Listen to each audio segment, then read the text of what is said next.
Écoutez la vérité que personne n'ose dire jusqu'à ce jour. Shérif Ousmane, traqué et exposé, sentait la fin proche. La nouvelle des aveux de Shérif Ousmane se répandit comme une traînée de poudre. Shérif Ousmane, traqué et exposé, sentait la fin proche. Les murs du palais d'Abidjan vibraient des chuchotements des conseillers effarés, des téléphones qui sonnaient sans répit, des regards lourds de suspicion et de peur. Les visages se figeaient, chacun comprenant que ce qui allait suivre ne serait pas simplement un scandale, mais un bouleversement de l'ordre établi. Ouattara, habituellement maître de ses émotions, sentait pour la première fois le poids du doute s'immiscer dans sa poitrine. Chaque mot prononcé par Shérif Ousmane semblait lui arracher un morceau de certitude, exposant au grand jour des vérités que personne n'avait osé dire jusqu'à ce jour. Shérif Ousmane, isolé dans sa cellule d'angoisse, sentit la main glacée de la peur se refermer sur lui. Les murs semblaient se rapprocher, étouffant tout espoir de répit.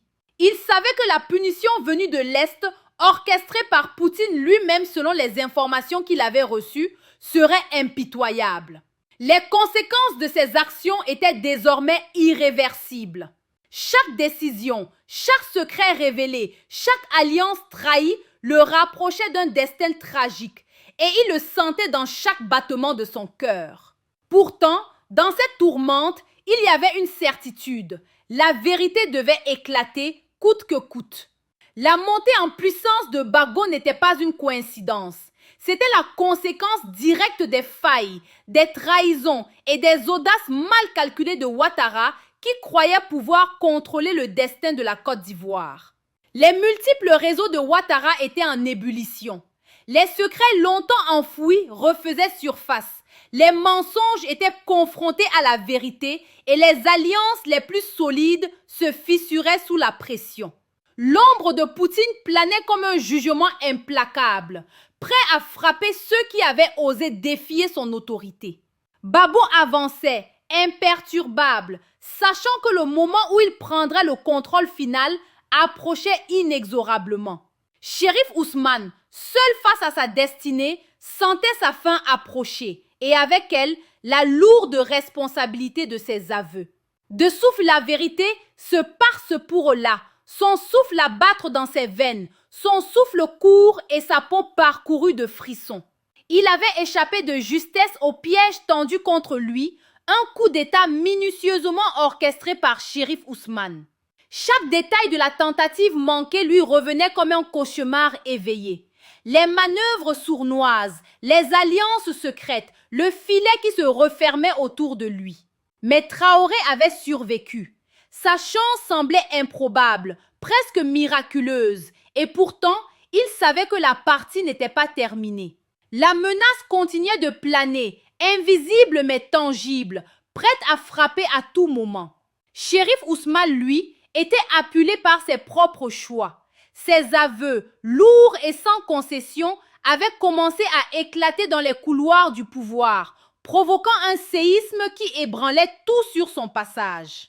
Chaque mot qu'il prononçait révélait la profondeur de sa trahison, et chaque révélation pesait comme un fardeau impossible à porter. Ouattara, face à ces confessions explosives, sentit le sol vaciller sous ses pieds. La loyauté et la trahison, la fidélité et la manipulation, tout semblait s'entrelacer dans un chaos moral que personne ne pouvait contrôler. La région entière retint son souffle. Les habitants, inconscients de la toile complexe de pouvoir et de trahison qui se jouait au-dessus de leur tête, sentaient néanmoins que quelque chose de monumental se passait. Dans l'ombre, les puissances étrangères observaient et agissaient, calculant chaque mouvement, pesant chaque conséquence. La Russie, par l'intermédiaire de Poutine, ne laissait rien au hasard.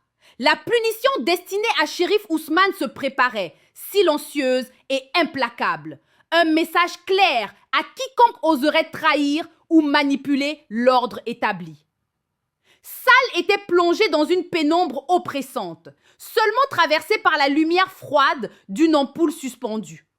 Ibrahim Traoré se tenait droit, le regard fixe, mais chaque muscle de son corps trahissait la tension qui l'habitait. En face de lui, Chérif Ousmane, tremblant mais résigné, prit place. Il savait que ce moment scellait son destin. Les secondes s'égrenaient, lourdes de silence, chaque respiration résonnant comme un coup de tonnerre dans la pièce étroite. Puis, d'une voix rauque mais ferme, Ousmane commença à parler. Les mots sortirent lentement, comme des pierres qu'on dépose sur un chemin pavé de mensonges. Il raconta chaque manœuvre, chaque alliance secrète, chaque trahison et au centre de tout, l'argent. 300 000 euros. 300 000 euros qui avaient changé le cours des plans qu'il avait fomentés. L'argent venait de Ouattara et de Macron, disait-il. Un pacte scellé dans l'ombre, destiné à corrompre, manipuler et écraser toute opposition. Chaque détail qu'il révélait faisait vaciller la pièce entière, comme si le poids de la vérité elle-même menaçait de faire s'écrouler les murs. Traoré écoutait en silence, les poings serrés, le cœur battant avec une violence sourde. La réalité de la trahison le frappa de plein fouet. L'homme qu'il avait cru pouvoir contrôler, l'homme qui avait tendu un piège contre lui, venait maintenant tout déballer, exposant non seulement son rôle dans la tentative de coup d'État, mais aussi la collusion de figures au sommet du pouvoir international. Le choc n'était pas seulement politique, il était profondément personnel. Chaque révélation était un coup porté à l'âme, chaque chiffre prononcé, chaque nom cité, une lame invisible qui transperçait la confiance et la sécurité de Traoré. La tension dans la salle était presque palpable. Le silence qui suivait chaque aveu pesait comme un tombeau. Ousmane n'avait plus rien à cacher. Il raconta avec précision comment l'argent avait été reçu, planifié et utilisé. Comment il avait manipulé ses alliés, comment il avait tenté de prendre le contrôle et surtout, comment il avait presque réussi à éliminer Traoré. Chaque mot vibrait avec l'intensité d'un orage, chaque phrase mettait à nu l'intrigue complexe qui se jouait depuis des mois. Traoré, face à cette confession explosive, sentit un mélange de colère, de soulagement et de détermination. Colère pour la trahison, soulagement de ne pas avoir été pris au piège et détermination à transformer cette révélation en force stratégique. Il comprit que la vérité, désormais exposée, pouvait renverser des alliances, révéler des mensonges et bouleverser l'ordre établi. Et surtout, il savait que cette confession allait provoquer des répercussions qui dépasseraient largement la Côte d'Ivoire et le Burkina Faso. Les ramifications s'étendraient au-delà des frontières, impliquant des puissances étrangères et des forces invisibles qui guettaient la moindre faiblesse. Chérif Ousmane, conscient de l'effet de ses aveux, ne montra ni peur ni arrogance. Il savait que sa chute était inévitable, mais dans un ultime souffle de lucidité, il avait choisi de tout dire. Le visage de Traoré, dur et impassible, semblait refléter le poids de l'histoire elle-même. Chaque aveu, chaque détail, chaque confession était un morceau du puzzle que le capitaine allait maintenant assembler. L'argent, les trahisons, les pactes secrets, tout formait une toile complexe de pouvoir, de manipulation et de loyauté brisée. Et tandis que la lumière vacillait, laissant des ombres danser sur les murs, un silence écrasant enveloppait la pièce. La vérité était sortie. La trahison avait été exposée. Mais le prix de cette révélation, pour Chérif Ousmane, comme pour le monde qui l'entourait, ne faisait que commencer. Le pouvoir, la vengeance et l'histoire étaient désormais liés dans une spirale où chaque mouvement pourrait changer le destin des nations et où chaque respiration restait suspendue à l'implacable poids de la vérité. Le monde semblait suspendu à un fil. Chérif Ousmane, après ses aveux explosifs, savait que la tempête était sur le point de s'abattre.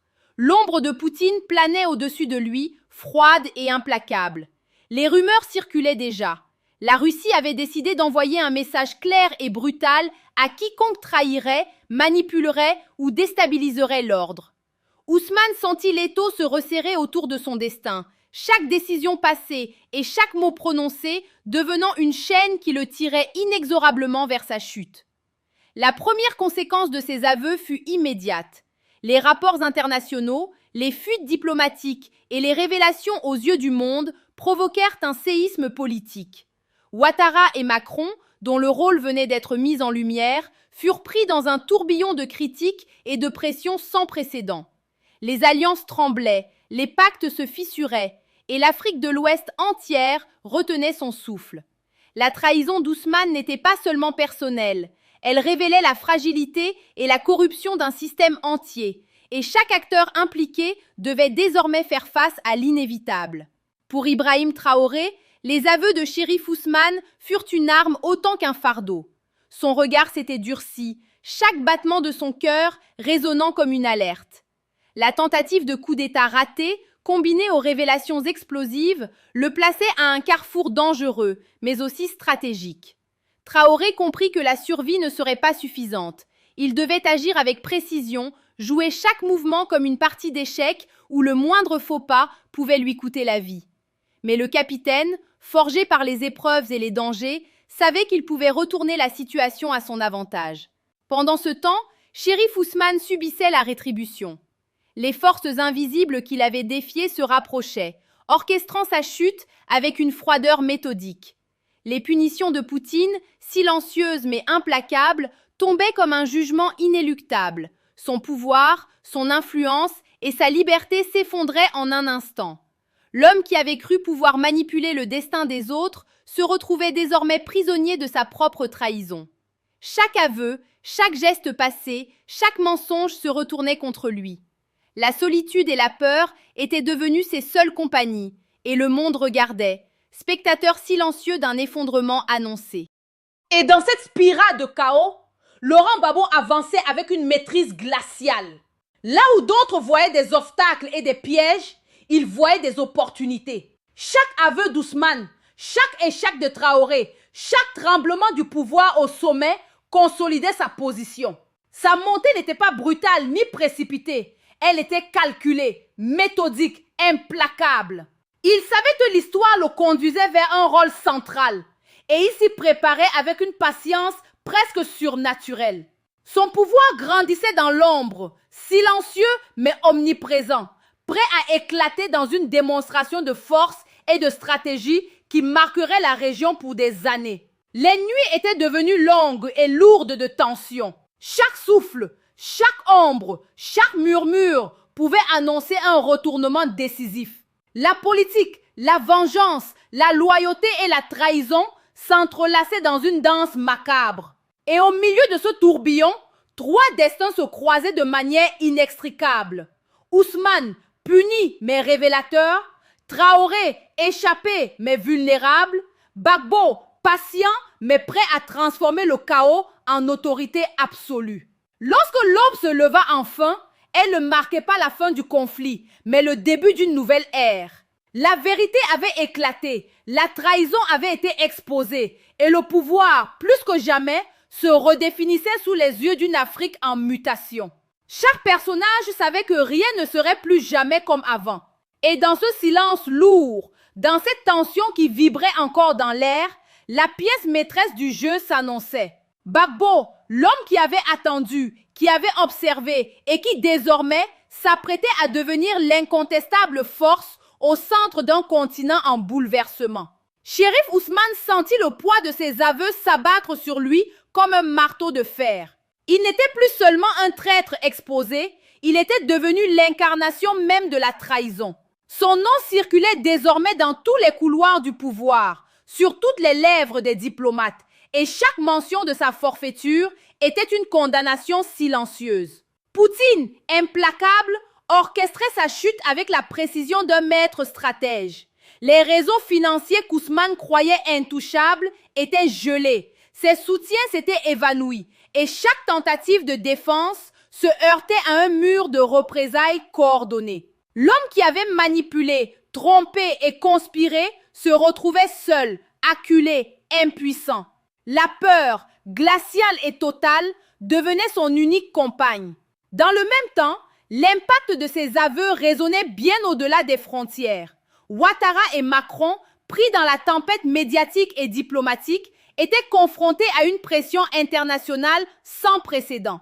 Les révélations sur les 300 000 € versés pour corrompre et manipuler avait déclenché une onde de choc dans les sphères politiques et économiques. Des alliés d'hier se détournaient, des partenaires internationaux réévaluaient leurs engagements et le monde entier semblait retenir son souffle, conscient que la stabilité d'une région entière était désormais en jeu. Les secrets du pouvoir avaient été exposés et la riposte ne se ferait pas attendre. Ibrahim Traoré, témoin direct des aveux, comprit immédiatement l'ampleur de ce qu'il venait d'entendre. Sa survie face à la tentative de coup d'État n'avait été que le prélude à un rôle beaucoup plus stratégique. Chaque décision d'Ousmane, chaque détail révélé pouvait désormais être utilisé pour renforcer sa position et déjouer les plans de ses ennemis. Traoré se tenait prêt, mais il savait que la prudence était la clé.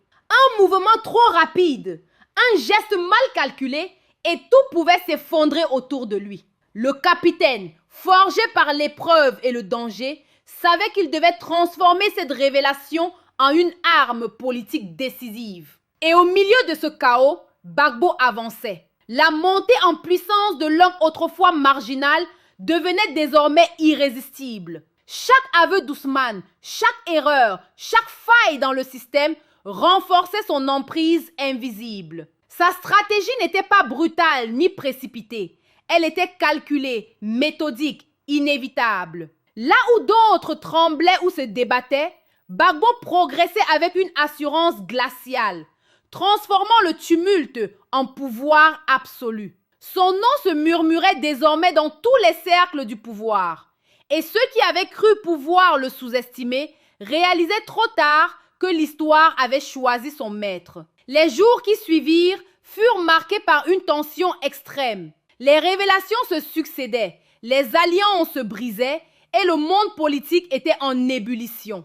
Chérif Ousmane, prisonnier de sa propre trahison, voyait tout s'écrouler autour de lui. Traoré, prudent mais résolu, utilisait les aveux comme levier et Gbagbo, impassible et stratégique, consolidait son autorité. Chaque instant, chaque décision, chaque souffle était chargé de conséquences. La politique devenait un champ de bataille émotionnelle et psychologique où loyauté, vengeance et ambition se mêlaient dans une danse mortelle. Puis vint le jour où tout bascula. La chute de Chérif Ousmane fut totale et publique. Un exemple dramatique de la puissance implacable des forces qu'il avait défiées. Les répercussions internationales secouèrent les capitales, réévaluant alliances et stratégies. Traoré, plus vigilant que jamais, s'assurait que son rôle dans l'histoire soit reconnu et qu'il sorte renforcé. Et Gbagbo, patient et calculateur, émergea enfin de l'ombre comme l'homme fort de la région, son ascension consolidée par le chaos même qui avait détruit ses adversaires. L'Afrique de l'Ouest entière semblait retenir son souffle, consciente qu'un nouvel ordre venait de s'imposer. La trahison avait été punie, la vérité exposée et le pouvoir réinventé. Dans ce tumulte, un message clair résonnait. Les ambitions, les manipulations et les secrets, aussi puissants soient-ils, ne peuvent résister à la patience, à la stratégie et à la volonté d'un leader qui sait attendre le moment parfait pour frapper. Et ainsi, tandis que le vent soufflait sur les villes et les capitales, l'histoire s'écrivait sous les yeux du monde, tragique, épique et irréversible. La poussière du chaos politique commençait à retomber, mais le monde ne serait plus jamais le même. Chérif Ousmane, déchu, humilié et accablé par ses aveux, vivait désormais dans l'ombre de sa propre trahison. Les alliances qu'il avait manipulées s'étaient effondrées, les hommes et femmes qu'il avait cru loyaux l'avaient abandonné, et la puissance qu'il pensait posséder s'était dissoute comme du sable entre ses doigts. Chaque nuit, il revivait ses choix. Chaque mot prononcé devant Ibrahim Traoré lui revenait comme une condamnation inexorable. La peur, la honte et le désespoir formaient un carcan dont il ne pouvait s'échapper. L'homme autrefois redouté n'était plus qu'une silhouette fragile, brisée par sa propre duplicité. Ibrahim Traoré, témoin direct de la confession et survivant de la tentative de coup d'État, avait émergé plus fort et plus stratégique.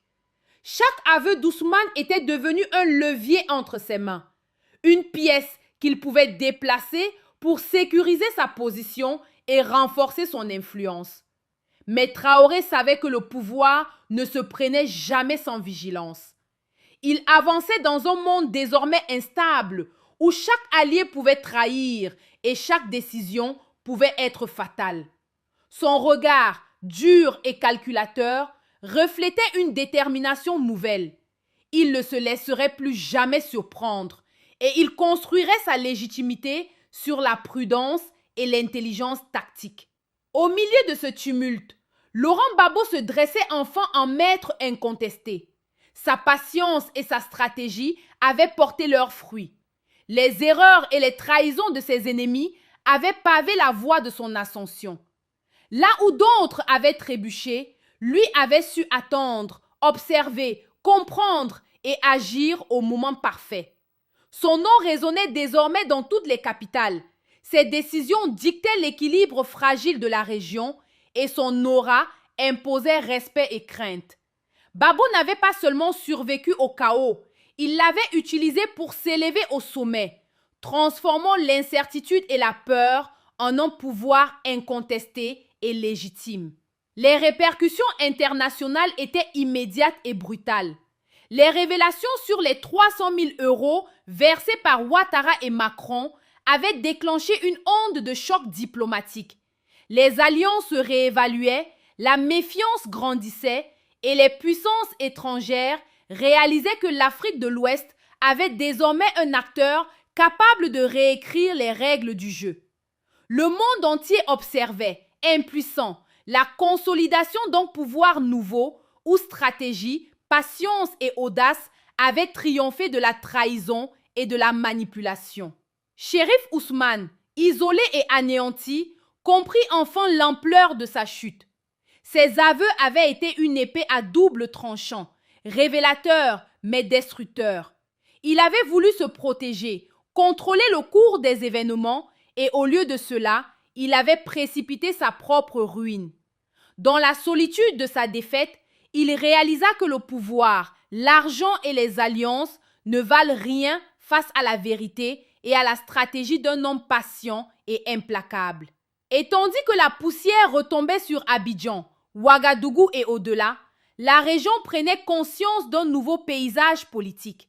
Traoré, vigilant et renforcé par l'expérience, savait que la survie et la force ne viennent pas de la chance, mais de la maîtrise du jeu. Gbagbo, désormais maître du destin de la région, s'imposait comme l'homme capable de transformer le chaos en ordre, la faiblesse en pouvoir et la peur en respect. L'Afrique de l'Ouest avait tourné une page. La trahison avait été punie, la vérité révélée et un nouvel ordre s'était installé, tragique, épique mais inéluctable. Dans ce silence lourd, les échos des aveux de Chérif Ousmane résonnaient encore, rappelant à tous que la vérité finit toujours par surgir, que la trahison n'est jamais gratuite et que la patience et la stratégie, lorsqu'elles sont combinées, peuvent faire naître un pouvoir qui défie l'histoire elle-même. L'histoire venait de s'écrire dans le sang, la peur et le courage, et ceux qui l'avaient vécu ne l'oublieraient jamais. Voilà donc, vous avez donc suivi, elle a donc fini de dire ce qu'elle a eu à dire. Abonnez-vous, partagez la vidéo dans tous vos groupes WhatsApp, Telegram, Instagram, Facebook, TikTok, Snapchat, Twitter, parce que nous sommes déjà en pleine investigation et nous savons que au fur et à mesure que les jours vont passer, nous allons donc faire deux types de panels. Il y aura les panels des grands analystes et notre célèbre analyste, comme toujours, viendra de temps en temps nous faire quelques petites analyses comme d'habitude et nous allons aussi implémenter les grands panels où vous connaissez déjà, donc je n'ai pas besoin d'entrer dans les caractéristiques parce que cette église médiatique est dans la polyvalence et nous allons faire tout et pour tout pour que cette polyvalence demeure. On se dit à la prochaine en Afrique de l'Ouest et dans l'AES, on essaie de faire qu'on peut faire pour toujours être dans la course. On se dit à la prochaine. Hasta la vista, baby. Bisous dans les gars. Bao.